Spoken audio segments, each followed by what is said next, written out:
Hi, I'm Bernie Martin Beck, and it's my privilege to talk to the people here in Southern Oregon, Northern California, people that have made history, people you meet on the street, or maybe like my guest today, people you meet at a class. I went to this CHIP program, they called it, Coronary Heart Improvement, right here at the Better Living Center, and one of the other attendees was a young fella whose story I want to share with you today.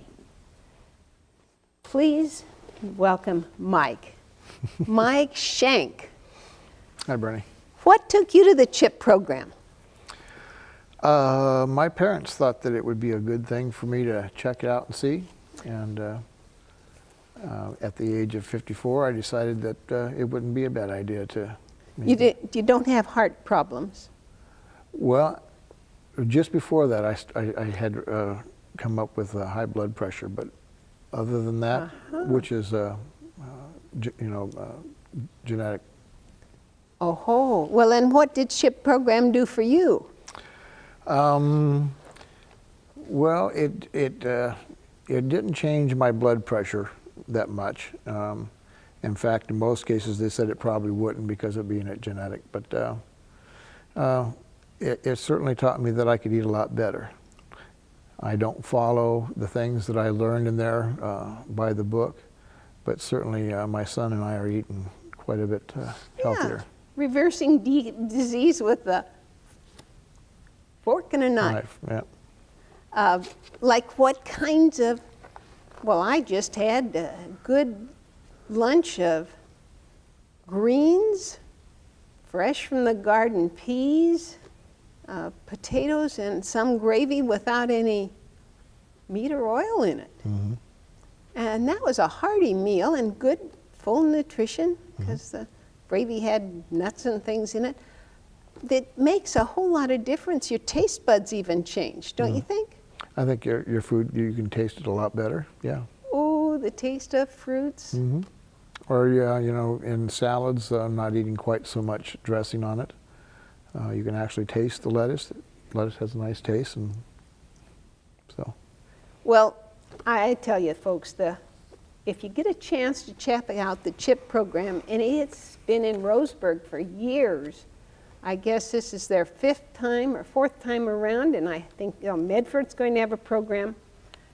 If diabetes or if weight or what other thing, just general want to improve your health, it's a great way. So contact Better Life Television or your Seventh-day Adventist Church and learn about dynamic living. You meet people and then you learn to love them. It's a special reason. Now, this guy made a big space in my heart.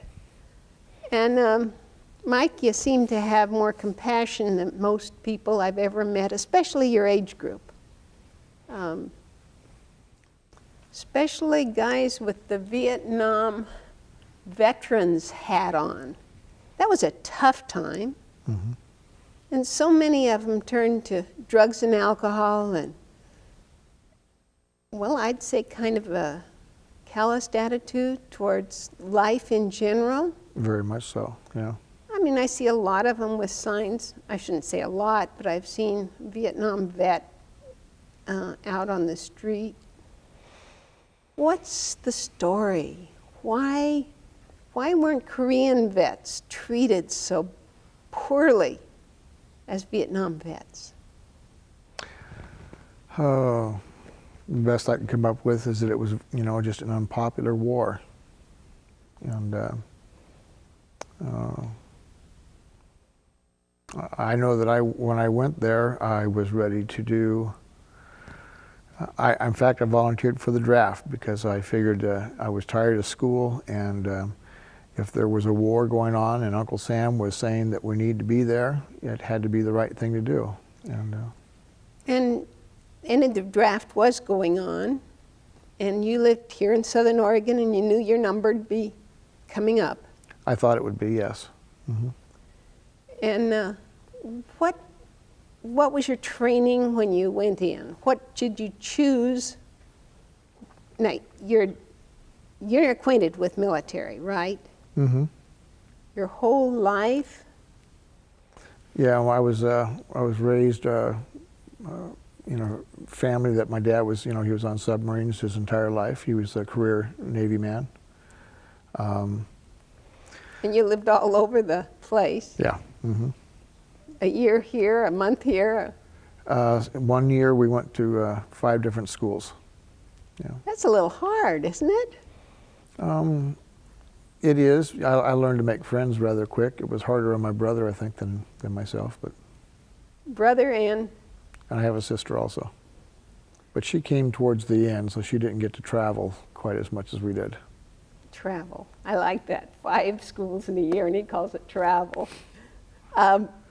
Now, from Dad in the military, you knew that it was an honorable thing to do. Mm-hmm. And so you said, I'll sign up. What did you request as a... Well, I was an Adventist at the time, so it was an automatic thing to go in as a conscious objector and to be a medic. Well, I think anyone that's had the privilege of seeing the movie about the conscientious objector, Desmond Doss. Desmond Doss, that movie has gone to the top, and also he went to the very top, right? Mm-hmm. I found out the only time he carried a gun was when the bullet went through his leg and he used it for a splint. And even crawled off the stretcher when he saw someone worse off and said, so that's a movie you'll want to watch. Mm-hmm. It was on TV last week, and I'm sure it was in the film festival here in Southern Oregon a 3 months ago.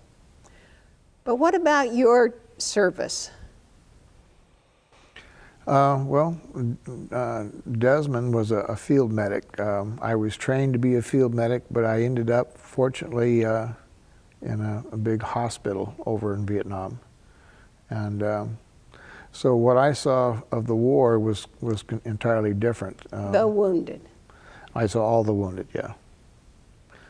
And I worked in intensive care for my first 6 months over there. Let me see. The first thing that my ward master told me was that there was going to be a lot of body bagging done, and that since I was the lowest ranking person there, that was going to be my job. So.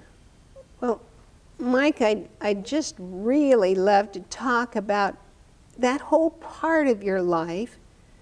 It's going to take a whole show to talk about that. Thanks for wearing your Vietnam hat and your POW MIA shirt today. We fortunate enough to visit the local archives of or safe place to keep these things, and let's do that on a show when we can really talk about what a difference it made, because over here I couldn't imagine that it would go the way it did. I just thought we were doing the best we could, and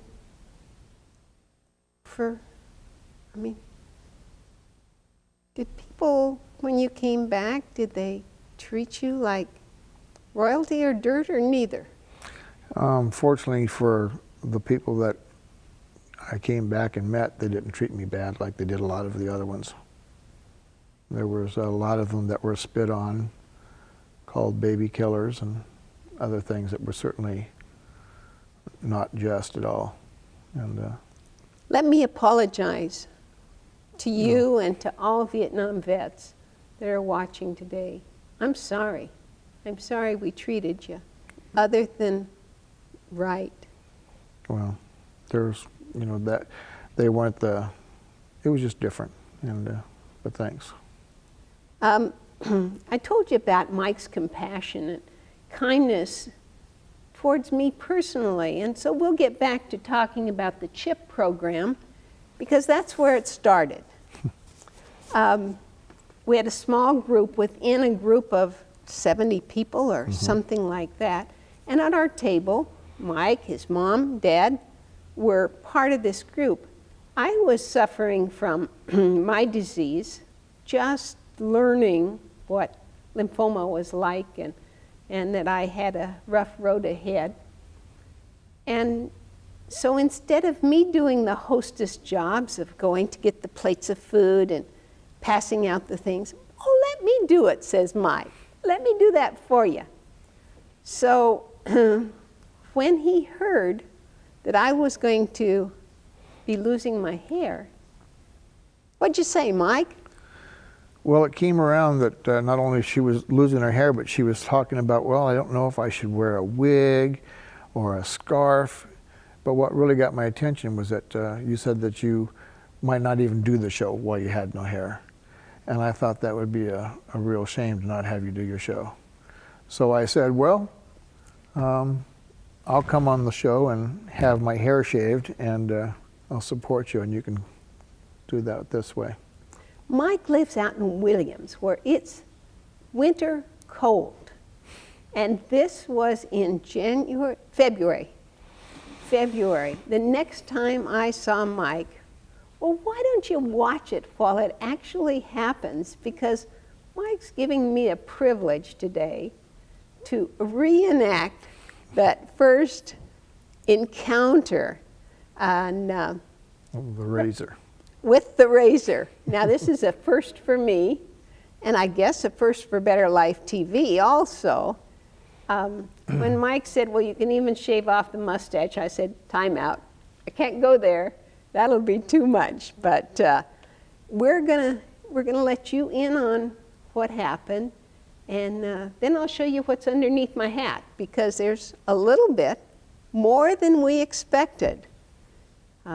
Mike and my husband have both done this in support of me, and it's meant a lot. Can't tell you folks what friendship and compassion and a young guy like this saying, hey, I'll do that. So it's time out for right now, and we'll see you in the barber shop. Welcome back, and this is an absolute first. This is the barber chair. Mike is about to get his hair cut off in support of me. Took off the glasses, and next is take off the hat. There you go. And Now- I have to give you a lesson too, right? Yes, you have to give me a lesson, because I never did this before. Well, you just hold it and just go like this, and just follow right along the scalp. Oh, Mike, it looks like a highway. Well, actually, I was thinking maybe I could have a tomahawk haircut. Okay, well, if you go over here, I think you got a chance. Now, if you could zoom in on my face for just a second. Yeah, I'm going to do the... Now, that's more than I'd ask. well, This guy's serious. is that all? Yeah, you can go over here, too. No, you can do the rest now. Oh, I want to see the mohawk. Okay, do the mohawk first. Did you remember the mohawk cut that guys that... I'm not nearly so good at this as you are. Just hold it right straight onto the scalp and just pull it back. Yeah, that's about the way the mohawk looked. When I was a kid, guys would just really, really go the whole route here. And, you know, nobody wanted to wear long hair then. It wasn't the fashion. Well, you know, when I did this the first time, I forgot about doing the mohawk. Ah, So, well, Better Life TV's getting a picture of this. What was the reason, Mike, that you decided to do this? The first time in February when Williams is cold and life isn't easy out there. well, I got a phone call from my dad, and he goes, Mike, I got a phone call from Bernie. And I says, well, I'll be cutting it this afternoon. Because I told you that I would go ahead and cut it. So I found a friend with a razor, and I did the first part, and then my boy did the back part for me. Tell me about your son. Oh, he's a great little guy. And his name is? He's a Mike also. He's Michael Paul Schenk, after his middle name's after my grandfather. He's my first and only son, first and only child. And Where's Mike live? well, he lives with me. Out in Williams? Mm-hmm. How'd you guys choose that? I mean, you're used to living in town, aren't you? Oh, I don't know, see, about 8 years ago, we moved out to Williams with my wife and bought a place, and I loved Williams and decided to stay there even after she and I got a divorce. Well, Williams is a unique and wonderful place. Mm-hmm. There's garden seed plant growers, Yep. people who have careers in other things. Oh, I've met the flower people and the people done TV shows with the gal that does mint? All No. right. Cookies that she puts in lavender. Oh, really? It's a very, very interesting flavor. She also grows, did I take an ear off there for you, Mike? I noticed you jumped just a little bit. I'm not doing nearly as good a job as you are. But I didn't bring you a mirror, so I guess you're stuck. I'm stuck. That's okay. Are you having fun? Well, it's a first, and it's kind of scary here to take a. What kind of response have you gotten from people who see you without any hair? Well, first off, none of them remember who I am.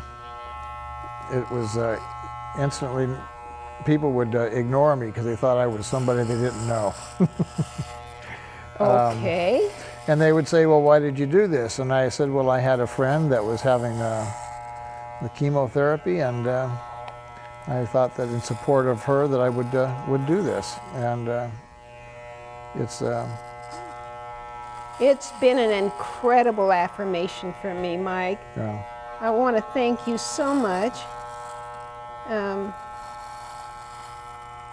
wouldn't have guessed. I would not have guessed. Now, your mohawk is just about to go, but if you'd like to have a... Are you ready? I'm ready. Oh, I guess we've got a little... What do they call these cues back here? Just a little bit of hair left on. Here it goes.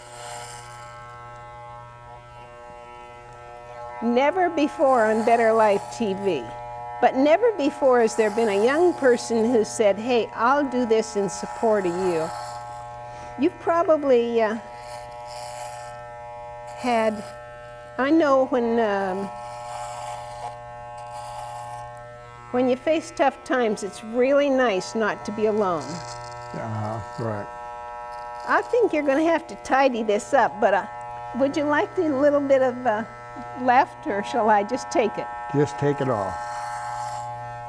Mike, my job is done. All righty. You'll probably laugh, but for a first time, I think I've done a pretty good job. There's a little bald spot back here. Maybe I should kind of try to even that up.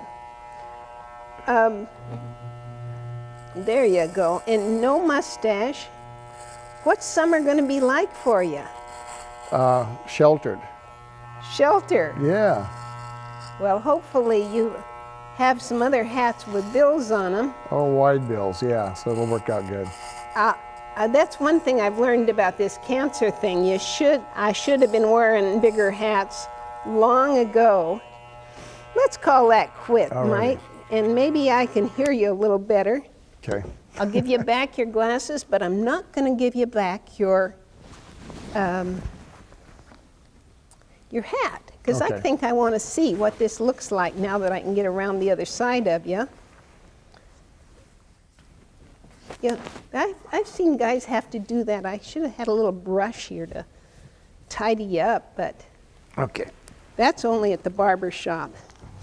thank you, Mike, for that welcome. unique privilege. We'll dust ourselves off. And then, folks, I thought, well, I'd do the same for Mike. You see, these little dolls are German dolls called Meckies. No, wrong name. They're made out of prunes and raisins and nuts, and they're a special fall thing. Well, Mike, he lost his hair.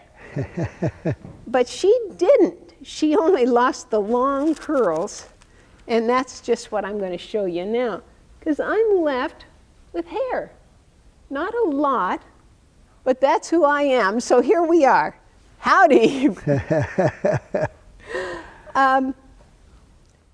When you show compassion towards somebody else, when you do something like you have done for me, do you talk about it? I mean, do other people know why you did it? Just when, when they ask me why I've cut my hair, I'll tell them that I did it. But actually, it's I like it a lot better. Never would have thought that I would have liked this before. So I'm enjoying it besides. Well, that's what Doug says. His is only about this long, but he said it's really kind of comfortable. Mm-hmm. And I guess there should be a silver lining to every lousy thing. My health has not, my lymphoma has not been the worst thing that could happen. What? I've met people in the Lymphoma Society. They've been so supportive. Portland group, the Grants Pass group, the Medford, my doctor, just incredibly supportive. And now we're going to Stanford to find out what do we do after I get through all the treatment. And I'm anxious to know, what's the best options. Because so many of my friends are second time through, third time through treatment. You got acquainted with some treatments. And I'd like to talk just a little bit about yours is a whole different area of poor health. Mm-hmm. You want to tell us about it? Well, I have hepatitis C. Lots of guys from Vietnam came back with hepatitis, didn't they? Oh, I'm not sure if they came back with it or what, or if some of the past drug history or something has something to do with it.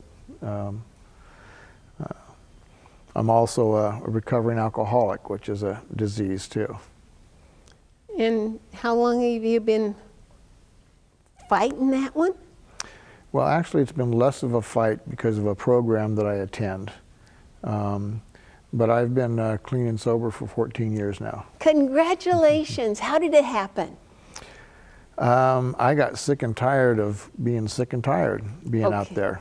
Okay. And I was doing the same old thing, drinking all day long, and not happy with myself, not happy with life, not happy where I was going. And I decided to check into something that would give me some...